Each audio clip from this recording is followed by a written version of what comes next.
តបាល់ទឹកដល់ចម្លែកមួយគ្រាន់តែដាក់អង្ករចូលទៅខាងក្នុងតបាល់នឹងហើយភ្លាមអង្ករជាច្រើនបានចេញមកពីតបាល់នឹងតែម្ដងមកតបាល់នឹងគឺជាតបាល់វេទមន្តគ្រាន់តែដាក់ជាមួយនឹងអាលុយកាក់នៅខាងក្នុងតបាល់នឹងហើយភ្លាមចាប់ផ្ដើមបុកមានមាសពេជ្រកៅកងគ្រឿងអលង្ការជាច្រើនបានចេញមកហើយអាតបាល់នឹងគឺជាតបាល់វេទមន្តរបស់អាតុនសាយទាំងពីរក្បាលដែលរស់នៅខាងលើមេឃពួកគេទាំងពីរនាក់បានឆ្លោះប្រកែកគ្នាបានវាយគ្នាធ្វើអាតបាល់នឹងបានធ្លាក់ចុះមកខាងក្រោមចំណែកក្រុមគ្រួសាររបស់ពួកគេគឺជាក្រុមគ្រួសារមួយដែលក្រីក្រខ្លាំងមែនទែនមានតែដំឡូងមានតែអីហូបបន្តិចបន្តួចទេឲ្យបងប្រុសរបស់ពួកគេទាំងពីរនាក់ចូលទៅខាងក្នុងព្រៃដើម្បីកាប់អុសអញ្ចឹងណាយកទៅលក់នៅខាងក្នុងផ្សារដើម្បីបានលុយបន្តិចបន្តួចយកមកផ្គត់ផ្គង់ក្រុមគ្រួសារអញ្ចឹងណាហើយចំណែកឯប្អូននៅខាងក្នុងនោះពួកគេទាំងពីរនាក់មិនដែលសូវត្រូវគ្នាប្រហែលទេលក់អុសនៅខាងក្នុងផ្សារហ្នឹងតែឆ្លោះប្រកែកគ្នាអញ្ចឹងណាបានលុយបន្តិចបន្តួចត្រឡប់មកវិញឆ្លោះប្រកែកគ្នាដើរមកអត់ត្រូវរើគ្នាសំបីតែបន្តិចទេឆ្លោះគ្នាហវាយគ្នានៅខាងក្នុងព្រៃហ្នឹងទៀតធ្វើឲ្យពួកគេទាំងពីរនាក់បានដើរធ្វើដំណើរ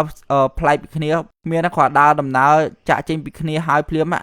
អាប្អូននៅខាងក្នុងនោះកំពុងតែវាយខឹងមួម៉ៅខឹងជាមួយនឹងបងរបស់ខ្លួនឯងអញ្ចឹងណាខឹងមួម៉ៅមិនតាន់បានប្រមាណផងបានឃើញអាសត្វទន្សាយតែពីរក្បាលកំពុងតែឆ្លោះប្រកែកគ្នានៅខាងក្នុងព្រៃនឹងដែរឯងបានឃើញគាត់បានឃើញដេញវាយអាសត្វទន្សាយនៅមកដេញយកដេញ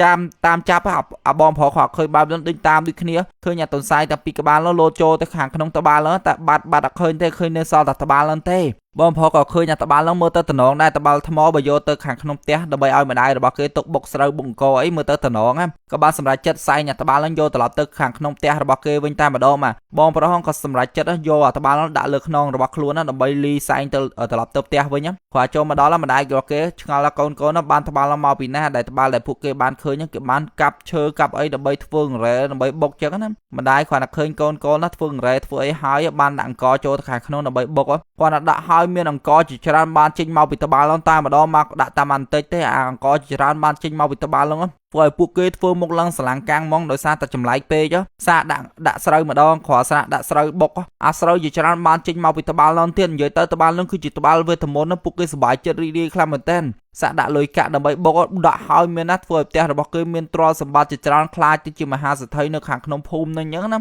មានទ្រព្យសម្បត្តិមានអីធ្វើផ្ទះឡើងស្ដុកស្ដំតែម្ដងមកមើលទៅសប្បាយរីករាយខ្លាំងមែនទែនតែពីមួយថ្ងៃទៅមួយថ្ងៃធ្វើឲ្យបងប្អូនរបស់ពួកគេតែពីរនាក់ចាប់ដើមឆ្លោះប្រកែកគ្នាចាប់ដើមដើមណាតបាល់វេទមន្តហ្នឹងចង់បានជារបស់ខ្លួនអញ្ចឹងណាបានឆ្លោះប្រកែកគ្នារាល់ថ្ងៃតែម្ដងមកឆ្លោះប្រកែកវាយគ្នាចង់បានណាតបាល់ហ្នឹងរៀងខ្លួនហ្នឹងហើយមានណាគាត់ឆ្លោះប្រកែកគ្នាវាយគ្នាមិនតាន់បានប្រហែលហ្នឹងពួកគេទាំងពីរនាក់ក៏បានប្តឹងផ្ដាល់ទៅដល់មន្ត្រីអញ្ចឹងណាមន្ត្រីនឹងបានចាប់ពួកគេទាំងពីរនាក់យកចូលមកដើម្បីចង់ចែកឲ្យពួកគេទាំងពីរនាក់បងប្អូនអញ្ចឹងណាហៅជាង